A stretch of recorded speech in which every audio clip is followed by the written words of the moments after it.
తెలంగాణ ఉద్యమంలో పోరాడిన నేతలకు సీఎం కేసీఆర్ సరైన స్థానం కల్పిస్తున్నారని చెప్పారు. రాష్ట్ర మంత్రులు సివిల్ సప్లై కార్పొరేషన్ చైర్మన్ గా పెద్ది సుదర్శన్ రెడ్డి బాధ్యతలు తీసుకున్న కార్యక్రమంలో మంత్రులు పాల్గొన్నారు. కడియం శ్రీహరి, ఈటెల రాజేందర్, హరీష్ రావు, తుమ్మల, తలసాని, చందులాల్తో పాటు ఎంపీలు కవిత, వినోద్, బాల్కా సుమన్, సీతారాం నాయక్ పెద్ది సుదర్శన్ రెడ్డికి శుభాకాంక్షలు తెలిపారు.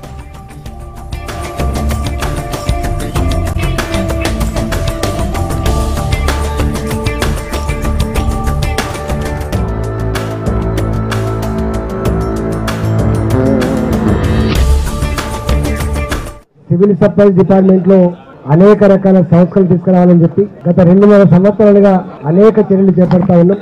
అందులో భాగంగానే సివిల్ సప్లైస్ కార్పొరేషన్ రైతాంగానికి మరింత సేవలు అందించాలని, అక్కడ ఉన్నటువంటి పద్ధతులలో గొప్ప మార్పు తీసుకురావాలని చెప్పి వారు మా కార్పొరేషన్ కి చైర్మన్ గా నియమించడం జరిగింది.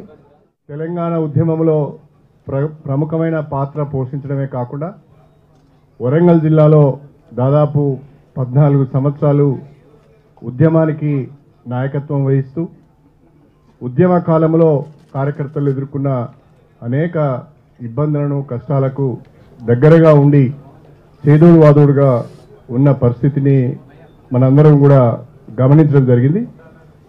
ఉద్యమ కాలంలో చురుకైన పాత్ర పోషించిన పెద్ది సుదర్శన్ రెడ్డి గారికి సముచితమైన స్థానం ఇవ్వాలి, గౌరవించాలనే ఉద్దేశంతో గౌరవ ముఖ్యమంత్రి గారు అత్యంత కీలకమైన సివిల్ సప్లైస్ కార్పొరేషన్ చైర్మన్ గా బాధ్యతలు ఇవ్వడము సంతోషకరమైన విషయం. టీఆర్ఎస్ పార్టీలో మొదటి నుండి పనిచేసినటువంటి ఉద్యమంలో పాల్గొన్నటువంటి కార్యకర్తలందరినీ కూడా పేరు పేరున గుర్తించుకొని గౌరవించుకున్నటువంటి సందర్భాన్ని చూస్తూ ఉంటే నిజంగా చాలా ఆనందంగా ఉంది.